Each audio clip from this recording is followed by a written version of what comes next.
Olá, turminha, tudo bem com vocês? Vamos para mais uma aula de matemática do Aprender Sempre. Essa nossa aula está na página 117, faz parte da sequência 3, aulas 5 e 6, os canteiros de flores e de cactos. Então, peguem o Aprender Sempre, localizem a página 117, tá? E vamos começar. Lembrando que esse C com essa pergunta aqui faz parte da aula anterior, ok? Então vamos lá, aulas 5 e 6, os canteiros de flores e de cactos. O que vamos aprender? Nesta aula vamos conhecer algumas plantas dos canteiros da praça e resolver problemas matemáticos. Eu sempre falo para vocês que um problema de matemática é uma historinha que contém informação. Então, antes da gente pensar que cálculo que eu vou fazer, se é a conta de mais, de menos, se é adição, se é subtração, né, se é multiplicação, divisão, enfim, eu tenho que entender o que ele está falando. Então, eu tenho que entender a história, entender as informações que ele me dá e que pergunta eu tenho que responder, né, nessa história. O problema é sempre isso, tá? Uma história que traz uma pergunta, que é o que a gente chama de problema para resolver. Vamos começar? 1. Bruno encontrou na praça o jardineiro e conversaram bastante sobre as plantas do jardim. Veja o que ele descobriu. Na praça há algumas plantas que dão muitas flores ornamentais, como margaridas, rosas, amores perfeitos. Há também muitos cactos. Plantas ornamentais são aquelas plantas que a gente usa para enfeitar os lugares, né? É muito visto em casamentos, naqueles vasos, né? Tem pessoas que compram essas plantas ornamentais para deixar na sala, né? Na mesa ou num canto. São flores para enfeitar. E existem os cactos, né? Que também são plantinhas, né? Que servem para decorar o ambiente, mas eles não são tão coloridos, né, que nem as flores. Então, na semana passada, o jardineiro plantou o amor perfeito de duas cores. Amor perfeito é o nome de uma flor, ok? Ele plantou 55 pés de amores perfeitos roxos e 55 amarelos, ok? Então prestem atenção, tá? Aqui ele conta a história que o Bruno foi na praça, né? E ele e o jardineiro conversaram bastante sobre as plantas do jardim, né? Na conversa, o Bruno descobriu que esse jardim dá muitas flores ornamentais. Então, a margarida é uma flor, a rosa é uma flor, amor perfeito é uma flor, mas que também existem muitos cactos, que é uma plantinha diferente das flores, né? E nessa conversa, o jardineiro plantou, né? Ele descobriu que o jardineiro plantou 55 pés de amores perfeitos roxos e 55 amarelos. E agora vem a pergunta: quantos pés de amores perfeitos ele plantou?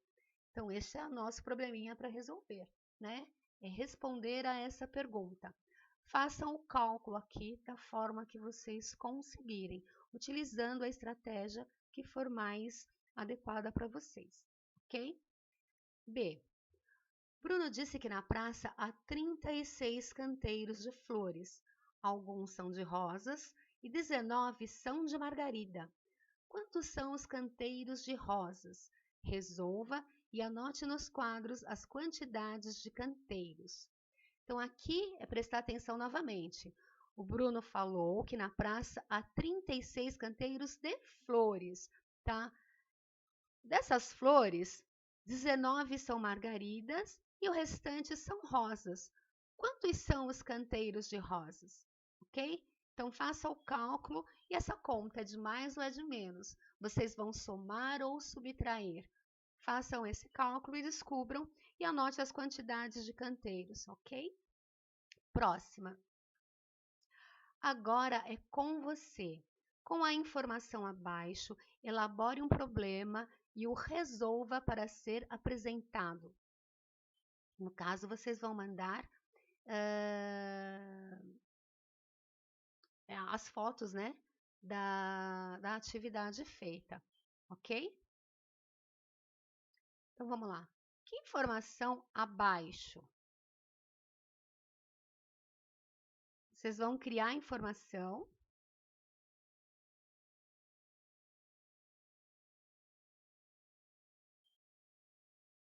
Aqui, ó. Deixa eu voltar. Vocês vão criar informação, acho que aqui já dá para ver, com base nessas, vocês vão criar um problema com base nessas informações, tá? Então, em cada canteiro de rosas, há 5 roseiras, tá? Então, isso aqui é um canteiro, cada quadro desse representa um canteiro, e eu tenho 5 rosas aqui, 1, 2, 3, 4, 5. E eu tenho um quadro aqui com informações das rosas. Então, o número de canteiros, então 1, 2, 3, 4, 5 canteiros, que são 5. Lembrando que eu tenho 5 desse no total, e a quantidade de roseiras dentro de cada canteiro, né? Então, dentro do canteiro, de um canteiro, eu tenho 5. De 2, então eu teria um e teria outro aqui do lado. Se eu tivesse 2 canteiros, tá? Eu teria 10 rosas, tá? 3 canteiros. Quantas rosas? 4 canteiros. Quantas rosas? 5 canteiros. Quantas rosas? Né? Com base nessas informações das rosas, né? Pensem numa situação problema, então pensem numa historinha, né? Que tenha que responder uma pergunta, um problema para resolver, né? E coloquem aqui a forma de resolução. Ok? B. Tiago ficou admirado com os 5 canteiros de cactos. Essa plantinha aqui é o cactus, ok? Em cada canteiro há 6 cactos. Observe a ilustração e preencha o quadro. Então, eu tenho aqui um canteiro e 6 cactos. E, novamente, eu tenho uma tabelinha. Nesta tabelinha, eu tenho número de canteiros. Então, se eu for pensar, deixa eu só ajeitar aqui a tela para ficar mais fácil de vocês olharem. Lembrem que isso aqui inteiro é um canteiro, certo? Isso aqui inteiro é um canteiro, ó. Isso é um canteiro. Tá? E essa é uma tabelinha que fala o número de canteiros. Então, eu tenho um canteiro, 2 canteiros, e aqui a quantidade de canteiros. E a quantidade de cactos. Então, em um canteiro eu tenho 6, ou seja, em um canteiro eu tenho 6 cactos. 1, 2, 3, 4, 5, 6. 2 canteiros, eu tenho que imaginar que eu tenho outro aqui do lado, né? E que eu teria 6 mais 6, 12 cactos. Imaginar 3 canteiros, quanto eu teria aqui dentro? Né? Qual seria o total de cactos? 4 canteiros, qual seria o total? E 5 canteiros, qual seria o total? Ok? Então, resolvam isso. Qualquer dúvida, lembrem-se que eu estou no grupo do WhatsApp para a gente ir esclarecendo, tá? Então, por enquanto é isso. Bom trabalho e até a próxima aula.